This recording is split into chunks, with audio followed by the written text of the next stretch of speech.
Hey viewers, welcome back to the channel. What if everything you learned about empire, civilization and progress was a lie? What if history wasn't written by the victors but the thieves? Today we are diving into one man's serene and unapologetic perspective on colonial history, a perspective that doesn't just criticize European empires, it exposes them not as noble explorer or civilizing forces, but as an architect of global erasure. From bond liberals to banned languages, from stolen lands to stolen futures, from Congo's rubber terror to Bengal's engineered famines.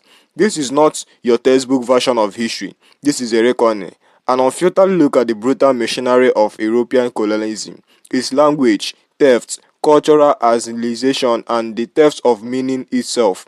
This isn't about blame, it's about truth, and once you hear it, you can't unhear it. Stick around, this is the history lesson they never wanted you to hear.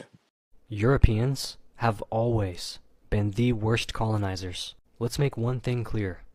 Not all empires were the same. Yes, conquest existed before Europe, but what Europe brought was a systematized apocalypse, a global, mechanized, extractive, and delusional machine built to erase, enslave, and rename the entire planet in its image. The Umayyads, the Abbasids, and the Ottomans colonized, but they didn't burn libraries to build stock exchanges. Baghdad's Beit al-Hikmah, or House of Wisdom, preserved Greek, Persian, Indian, and Chinese texts. Islamic expansion introduced algebra, hospitals, and multilingual court systems, not forced conversions by musket. Arabic became a lingua franca across empires, not by mandate, but by scholarship, commerce, and adaptation. Compare that to the Spanish, who reduced Mexican codices to ashes in Tenochtitlan, declared Nahuatl satanic, and forced Catholic confessions under torture. The Mongols built the longest contiguous empire in history. Yes, they killed, but they didn't erase. Genghis Khan's court had Chinese, Persian, and Muslim scholars side by side. They taxed knowledge instead of obliterating it. If you were a doctor, teacher, or artisan, you were protected.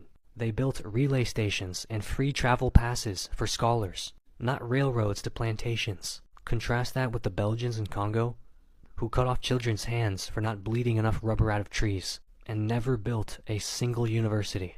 The Ming dynasty's reach across Asia and Africa via Zheng He's treasure fleets brought porcelain, books, and medicine, not settler colonies. Chinese colonization in places like Vietnam did exist, but it included civil service exams, Confucian schooling, and a food exchange, not sugar plantations and forced sterilization. Now compare that to the British, who called India their jewel, while creating over 30 million famine deaths through forced cash cropping and grain export during droughts. Yes, the Inca, Aztec, and Maya had conquest, but it was regional, symbolic, and seasonal. Tribute came in textiles, maize, and cacao, not slavery and amputated limbs. Sacred war, like Sochi Yaoyotl, was regulated by religious calendars and often ended in ritual rather than extermination. The Spanish responded by melting golden temples into bars, genociding 90% of indigenous populations, and naming towns after saints who never stepped foot on the continent. Europe didn't just conquer land. It conquered meaning, redrew maps, renamed rivers, invented race, mass-manufactured lies like terra nullius, turned people into property, culture into commodity, nature into capital.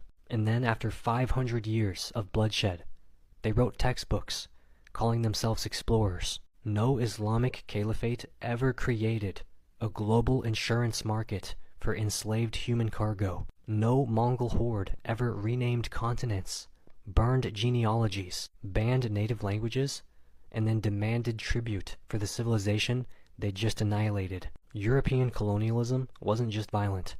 It was uniquely annihilative, designed to erase the planet and rewrite it in their own rotting image. No empire before or since has done more to erase history, decimate the biosphere, and then demand a thank you note in return.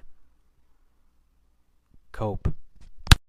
Europeans have always stolen everything. They've stolen land, of course, but that was just the opening act.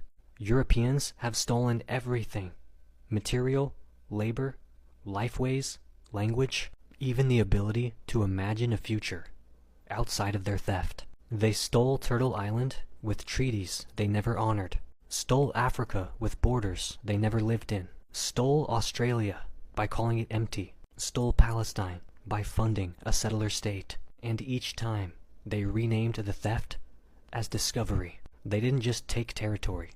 They fabricated sovereignty out of violence. They built nations on unmarked graves, then built museums to frame it as progress. Chattel slavery wasn't just forced work. It was the systemic extraction of time, body, memory, and reproductive life. The transatlantic slave trade turned people into credit, generations into capital, and when formal slavery ended, they simply renamed it indenture, plantation debt, prison labor, minimum wage. They don't pay, they extract. Every developed European economy sits atop the plunder of others. Belgium's wealth equals Congo's mutilated children. Britain's empire equals Bengal's famines, India's looted GDP. France's monuments equal Haitian reparation payments. Spain's gold equals indigenous blood across Abya Yala. They didn't build wealth, they looted it. Then they called it industrialization.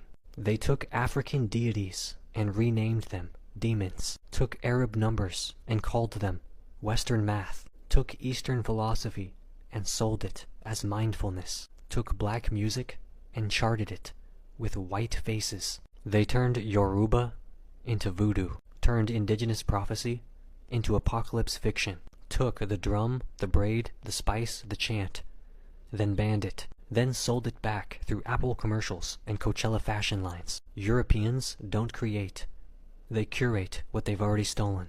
Residential schools, forced adoptions, sterilization clinics, boarding schools, welfare raids. They stole native children, African children, Maori children, Aboriginal children, then documented it in church archives, not courts. And when colonized women resisted, they sterilized them, without consent, without anesthesia, sometimes as policy, sometimes as casual genocide. European time is not neutral, it's stolen. They imposed clocks over cycles, calendars over ceremonies, and 40-hour work weeks over subsistence and kinship. They stole the future by criminalizing rest. They stole the past by rewriting every archive. They even stole the present by flooding the world with distractions while the planet burns. Their time is linear, extractive, and detached from responsibility. It is the schedule of empire. They stole artifacts. They stole bodies. They stole the very dead. Museums across Europe house over 1.5 million stolen cultural artifacts and refuses to return them. British, German, and French museums hold African skulls like trophies, Papuan ancestral bones like anthropology props, indigenous ceremonial pieces as curiosities, while demanding proof of ownership from those they stole from, because Europeans believe possession is 9/10 of humanity. They co-opt freedom. They steal justice. They quote MLK while funding occupation. They chant rights while arming repression. They stole abolition from the enslaved, stole feminism from indigenous matriarchs, stole queer liberation from trans black organizers, then whitewashed every movement they didn't create but couldn't stop. Europeans even steal oppression vocab to dodge accountability. They clear-cut the forests, poisoned the rivers, overfished the oceans, ignited climate collapse. Now they build rockets to Mars, domes on lunar dust, terraforming projects funded by billionaires who couldn't even clean a city block. They stole the earth, and now they want to steal distance from the wreckage. This is not a series of accidents. This is the core of European identity. Theft as cosmology, extraction as culture, ownership as theology. Europeans have always stolen everything because they cannot exist without convincing the world that what is theirs was always up for grabs. They didn't just take gold. They took meaning. They took time. They took worlds. And they call that History. Cope. Europeans have always erased language. They didn't arrive in silence.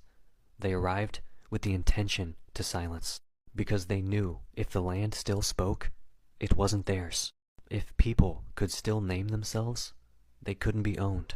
If the tongue still carried cosmology, resistance was always possible. So they didn't just burn books. They burned grammars. They didn't just outlaw dialects. They outlawed ways of being. Language was the first casualty of empire. Before contact, there were over 15,000 spoken languages across Earth. Post-contact, 6,000 remain, with over 40% critically endangered, and the vast majority erased by European conquest. This wasn't natural decline. It was linguicide by design. 1492, Columbus arrives. By 1550, Taino, Arawak, Siboney, and 50 other Caribbean languages are extinct. 1562, Diego de Landa burns Maya codices in Mani, Yucatan. He writes his own grammar of the Maya tongue, only after destroying native speakers' access to it. Between the 1830s and 1920s, across British Canada and the US, residential school systems criminalized the use of Ojibwe, Cree, Lakota, Diné, and over 300 native tongues. 1884, Berlin Conference begins. Within decades, over 2,000 African languages are marginalized, declared dialects, or rendered unfit for print. Between 1948 and 1994, apartheid South Africa teaches black children in Afrikaans and English, while criminalizing traditional Bantu languages in state institutions. Today, at least one language dies every 40 days, and most are indigenous, most in places once colonized by Europe. This is not linguistic evolution. It's epistemicide at empire scale. Colonialism required linguistic subjugation. They didn't just want land. They wanted to own the narrative, and that meant controlling the script. In the Americas, Spanish and Portuguese missionaries demanded indigenous children learn Catholic catechisms in Latin, enforced by whips, rations, and isolation. Speaking Nahuatl, Mapudungun, Quechua, Guarani equals punishment. In French West Africa, colonial administrators forced Wolof, Fula, and Bambara speakers to adopt French as the language of civilization by denying native speakers access to courts, jobs, and education unless they complied. In Australia, the 1905 Aborigines Act enabled the government to seize children from multilingual indigenous households, leading to linguistic annihilation of over 250 Aboriginal languages within a century. They didn't translate. They replaced. They didn't learn. They erased. What was erased wasn't just words. It was world-making. Every language killed by Europe contained entire sciences. Nahuatl has dual-rooted verbs that collapse existence and action, meaning who you are is what you do. Yoruba contains tonal shifts, which encode emotion, context, and spiritual alignment. Spoken language as divination system. Ainu of Japan holds no gendered pronouns and prioritizes verbs of transformation over verbs of possession. Walpuri embeds absolute direction, north-south, east-west, in its grammar, so every sentence spoken situates you in space relative to land. Kalali Suit of Greenlandic Inuit builds entire paragraphs into a single word, merging past, present, conditional, and collective time. An extinct click language of the Kalahari, had a lexicon for animal tracks, cloud formations, soil textures, and migration seasons. Satal Maya includes elevation into all spatial speech. Landscape is not described. It is lived grammatically. These are not just vocabularies. They are living blueprints of memory, ecology, math, agriculture, astronomy, and kinship. When Europe killed the language, they didn't just lose words. They ripped out the knowledge archive. And what they didn't kill, they caged. Ngugi Wa Thiong'o was imprisoned by the British-backed Kenyan state for writing a play in Kikuyu. Inuit children in Canadian schools were beaten for speaking Inuktitut, now revitalized only after Canada needed it to claim Arctic sovereignty. France banned Breton, Occitan, Corsican, and Basque in schools until the late 20th century, despite their Indo-European roots, because even European diversity was a threat to the imperial state. The Irish language was nearly eliminated under British rule, surviving only through underground schooling, or Scola na Scarcha. In 1800, 50% of Ireland spoke Irish. By 1920, it was under 5%. So let's make one thing clear. Not all empires were the same. Yes, conquest existed before Europe. Yes, borders shifted, peoples clashed, and powers rose and fell. But European colonialism was not just another empire. It was a system, an industrial grade, war-spanning, extractive, and annihilative system designed not just to conquer, but to erase. The Spanish didn't just conquer the Aztecs. They burned every codex, banned Nahuatl, and tortured the names of indigenous gods out of memory. They turned temples into cathedrals and languages into confession. The British didn't just administer India, they engineered feminine after feminine, exported grain during droughts, and called it policy. Over 30 million Indians died, not in war, but in spreadsheets. The Bengali didn't just exploit the Congo, they brutalized it, cut off the hands of children, created a regime of terror so extreme that even other imperial nations were forced to look away before they copied it. And then there is the linguistic erasure. Before European contact, over 15,000 languages were spoken across the planet. By the time of the 20th century rolled in, less than half survived, and those thousands are critical in danger.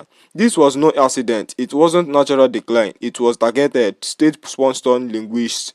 European colonizers understood something deeply strategic. If a people can still speak their language, they can think in their cosmology, still remember, still resist. So they didn't just outlaw tongues, they outlawed entire ways of being.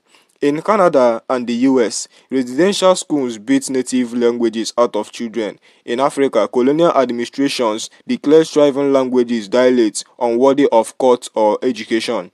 In Australia, the Urban Range Act allowed for the seizure of children from their multilingual households, obliterating either linguistic bloodlines in less than a century.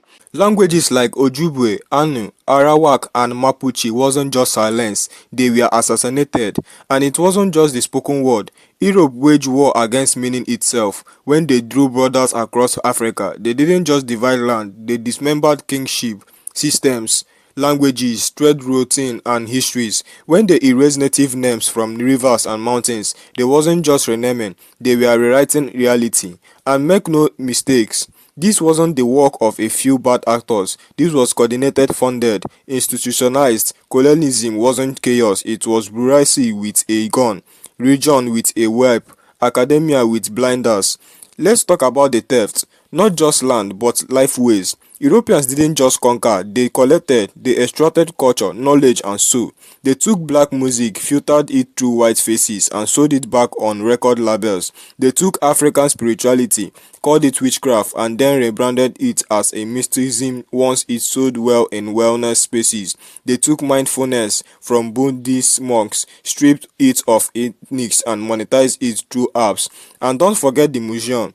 The literal houses of plunder. European Institute hold over 1.5 million stolen cultural artifacts, and they refuse to give them back. They may demand proof of ownership from the very people they robbed.